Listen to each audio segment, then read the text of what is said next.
Welcome to New Mexico Black Rifle Operators Union. I'm your host, Sean. Man, today's great news. Well, yesterday was specifically. There's been a court case where it's proven that, I think it's a Supreme Court case even, where 18 to 20-year-olds can buy pistols. This is a huge win for the Second Amendment. What happens here is that all those idiots like in the Roundhouse in New Mexico who keep trying to raise the age of purchase for firearms, they're proving nationally and federally, that's the best way to put it, that these rights are enshrined.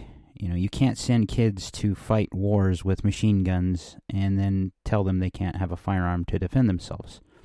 The pistol is the most used firearm in America for self-defense. It's simple. You can't carry an AR-15 everywhere you go, but you can carry a pistol everywhere you go.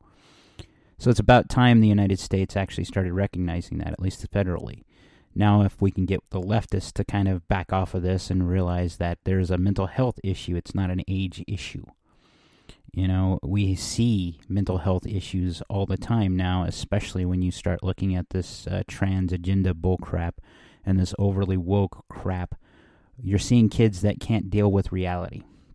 You're seeing adults that can't deal with reality. And that is what the problem has been and always will be with the Second Amendment, is these people have rights. Now, they are not a protected class, and I don't want to give them that nomenclature if they're mentally ill, because a protected class means that those rights are always enshrined. And we've seen that giving these people rights endlessly is wrong. Now, I understand that there's a slippery slope or a cliff that is there if you say that you can take some firearms or take some rights away from people. But here's where we actually need to start compromising and talking. You know, we need to enshrine in the documentation and in the laws that they cannot repeal these from anybody unless they are definitely on the DSM-5 spectrum, which means that they're really mentally ill. Okay. The other cool thing I've seen was, and that I need to talk about, is that Amy Coney Barrett is pushing the AR-15 bans to its limit, meaning that she's trying to get them repealed. She's forcing those cases, like in Illinois, to come back up because basically her interpretation is correct that the AR-15 and the AK are protected class of firearms for all users in the United States. South Carolina is up for constitutional carry. They've bounced that bill back down, but then it bounced back up. So it's still in Congress, their Congress, to see if they can get it pushed forward. Our border's being overrun. If you haven't paid attention, Title 42 is expired, and a federal judge actually put out and said, hey, you need to actually hold these people accountable. You can't just let them across the border, which calls the Biden administration out on the red carpet. This is a good thing, too. There's a lot of bad stuff going on in the world if you look at it and you're only looking at bad. And it's time that we start looking at the positive. You know, you see those blue states basically burning. I'm in a blue state. My state, fortunately, is large enough geographically and spread out geographically enough in population that only Albuquerque's really seeing the hard-hitting effects of some of this stuff. We're seeing crime rise across the country and across our state, but that has more to do with economic issues than it has anything else. You can't take oil and gas away from New Mexicans because oil and gas was the only way they had a way of making a living. You can't limit public lands and shut down drilling without having repercussions. That's why I have hope about the cannabis in New Mexico, is because maybe there's another revenue stream that will keep New Mexico afloat. That it's so interesting to me to get on Twitter nowadays, because it's different than what it was back 5 years ago. Elon may have put a WEF chairperson in as his CEO. That could change Twitter, but I have a feeling that Elon's got some really tight reins on that, and that I hope it doesn't degrade back.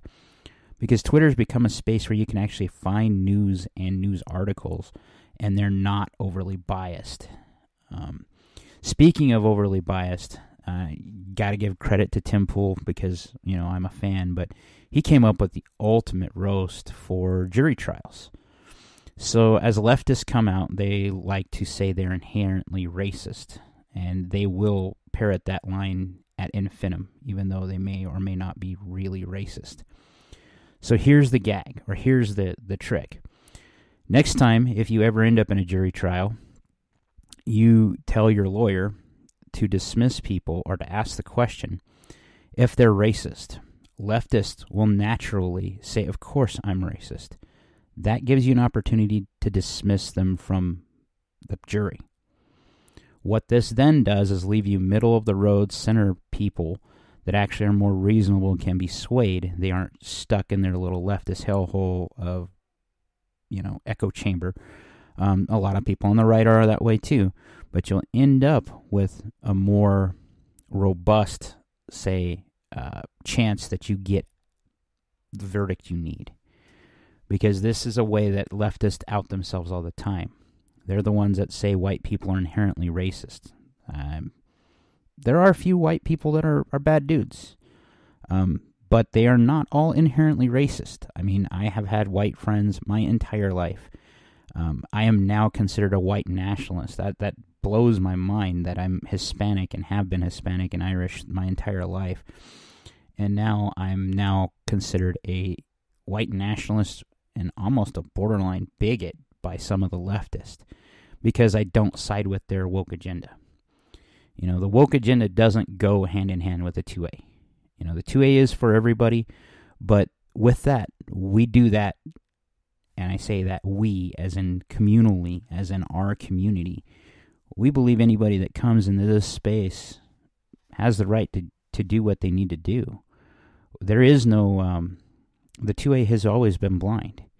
There's such a thing as the group called Pink Pistols. That's a gay group that was organized to help arm and defend themselves against things like the Pulse nightclub shooting.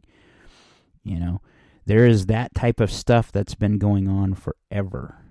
And you see it in other communities too. You right after all this stuff with churches being burned and churches being demonized, you see people in the 2A offering up their services to defend their church, to willingly come forward and say, I will be security for my church. Since we can't afford it, I will carry, I will train, I will be ready if some bad dude comes here. Because what we've noticed, I say we've all seen it, and I'm not trying to talk in third person. You can't name a person in the United States that hasn't noticed these idiots throwing themselves on the ground, crying, being exactly the complete ass that is the opposite of what it is to be together and semi-coherent, because they have no argument. You watch these guys debate or try to debate, and all they know is talking points. They don't actually know the material they're actually supposed to be trying to debate. You can see things like the Surfs when they were on Tim Pool's podcast, and they were talking really, really bad, or Lance was talking about how the trans identity is, it's no business of anybody else but the trans person. Technically, he's correct. But Tim brought up a very succinct point that why are leftists in favor of genocide of the entire left agenda or the entire trans community? Those surgeries and those medicines that they give to these trans people has the effect of neutering them, of taking them out of the gene pool. That is in effect a genocide when they actually get to the point where you're removing themselves from the human genome. Lance had no counter. In fact, he went towards Tim and said, why are you so obsessed with these guys' genitalia? That's typical of the left, and especially, in the trans world, that stuff's easy to fight. In the 2A world, we've been fighting this battle for years now. You don't need an AR-15. The Second Amendment was just supposed to protect muskets.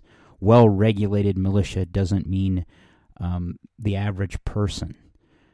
All of those are talking points. They're all wrong. We all know well-regulated militia means have guns, make sure they work, so that if you have to use them against tyranny, you can. That's what they mean by well regulated. Make sure they're maintained and ready to be used. The right of the people shall not be infringed. That's pretty explicit, but there's always these counters and talking points. And usually what you see is the people on the right, they're trying to have this argument with the left, and the left isn't going to engage. They're just going to parrot the talking points and keep going. The right's looking for this stuff, but there are actually fewer of them that are willing to go into action. To say, hey, this is inherently wrong, and here's why. And there's fewer of them yet that are in power that are willing to go to the mat for their beliefs. And that has to change. That's why I advocate so much for the Second Amendment. One of my friends I mentioned in the last podcast, I believe, he's very lefty. But I've got him to the point where he's very curious about going shooting. And he's actually made some inquiries about how much an AR-15 costs and what you'd have to do to build one. That's odd. Maybe it's because talking to these people, even these ones that are caught in echo chambers for a little bit, once you start showing them the reality, and when I say show them the reality, pull up these videos of these idiots doing stuff. Oh, kids aren't in drag shows. There's 1,001 videos showing kids in drag shows with kids doing, adults doing bad things in front of kids. You're not allowed to defend yourself. Well, yeah, you are. Well, that's what we think. But look what's happening in New York. I think his name is Perry. His last name's Perry. He's the one that put a person down on the subway for beating people up and then tried to resurrect him or help him up. But AOC called for his criminal prosecution. And New York's followed suit now. We cannot let that happen. If we let the left win that battle, then the 2A's already gone. If you can't defend yourself by any means you need to, or defend those around you, like Perry did on that train, then they've already won. And I'm not willing to let that happen. New Mexico has a lot of bad things going for it. But I will tell you, I don't see that happening in New Mexico, that court case getting to that level. If it did, it would be dealt with summarily, meaning that there are too many reasonable law enforcement agents, and this may be the status and the hopeful guy in me, but I've talked to enough law enforcement agents. They fully believe and tell you, stay strapped or get clapped. I think there's a few agents in those law enforcement agencies in New Mexico specifically are pushing that woke agenda, and they're usually stuck around leftist, cities. But they infiltrate even up here. What I think we need more of is actually training if we're going to keep law enforcement as it is. We keep demanding things from law enforcement that law enforcement was never designed for. With this mental health issue going on, I'm surprised more law enforcement agents aren't actually speaking up and saying, hey, you need to get someone to put in every cruiser that deals with mental health. We'll deal with the bad parts of this, the gun parts of this. But we're dealing with people that are mentally unhinged. And there's nothing we can do about this, especially when they become violent, when we have to escort them out of someplace. And then it escalates from there. And that's where the law enforcement guys here would probably put a round in you and kill you if you're having a mental health problem. There's something to be said about what the left has said about mental health components being put into law enforcement. And I think that's where it is that we've continually added these weird things to law enforcement. You listen to the radio in your local city, the police scanner, see what they say. How many times I can't count how many times I've heard in the last week that law enforcement was called because people couldn't parent their kid. That's not the job of law enforcement. It never has been.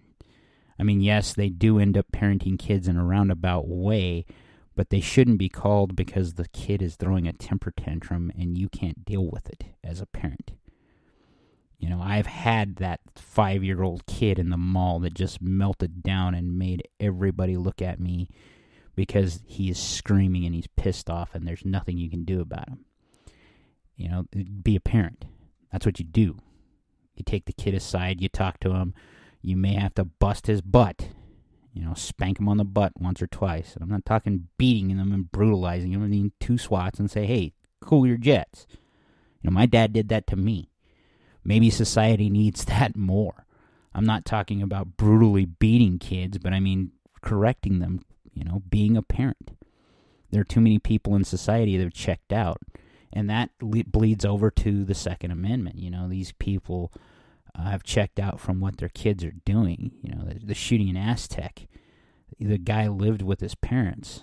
You cannot tell me the parents didn't know that 500 rounds of ammunition came in, and no one bothered to ask what it was, that heavy box. They didn't care.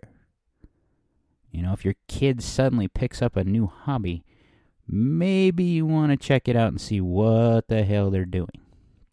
Because it's going to benefit you in the long run, finding out what your kid's doing. You're supposed to. That's what a parent is.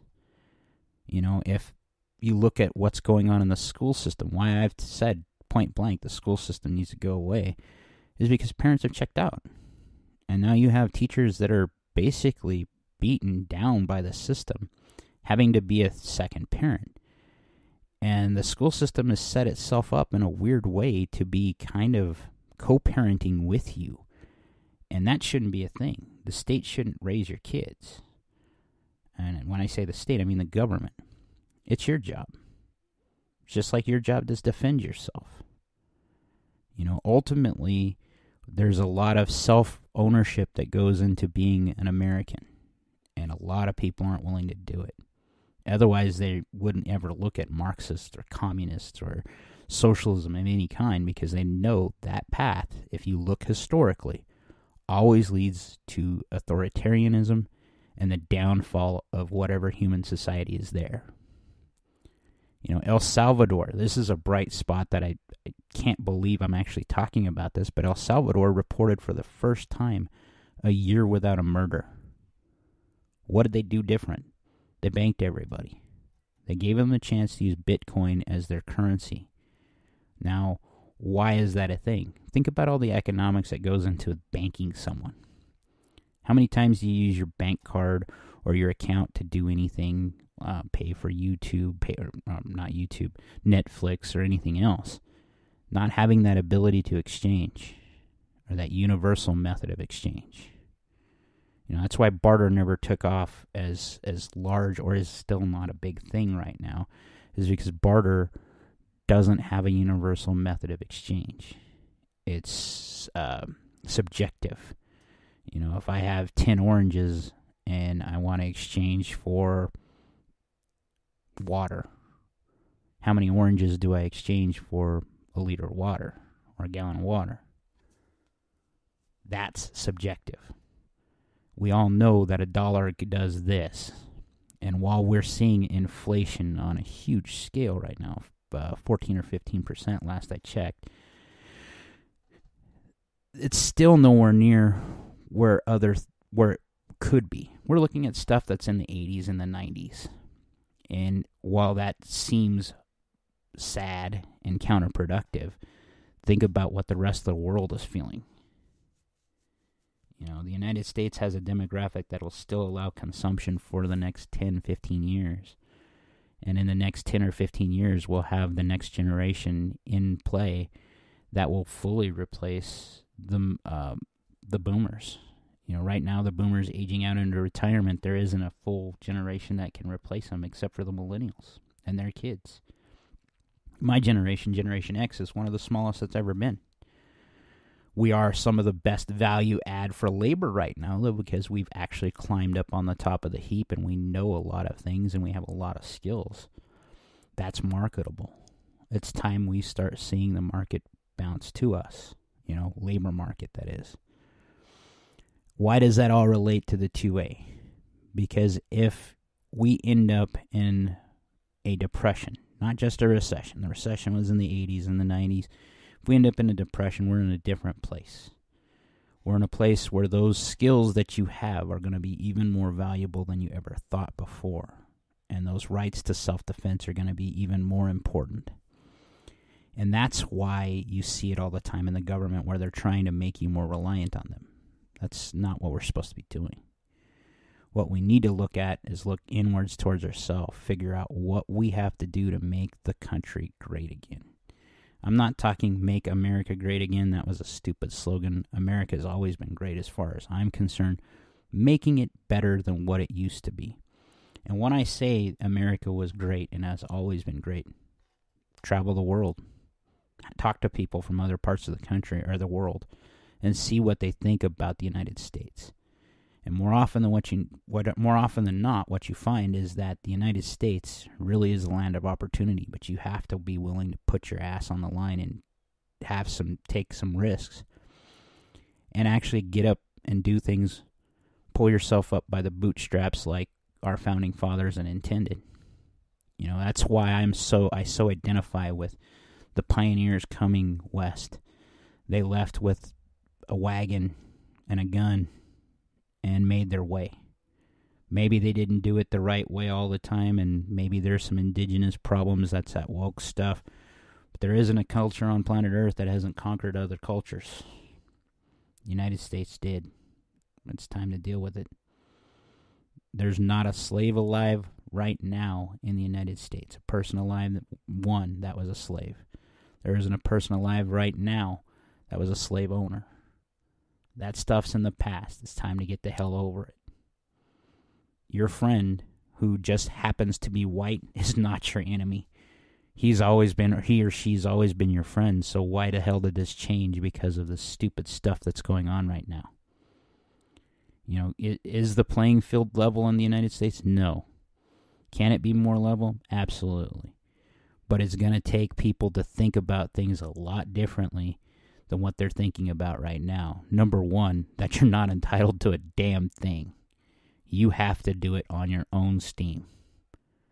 That's why I like the 2A guys and girls, because they understand that this isn't something you just do. This isn't just something you just have. This is a lifestyle.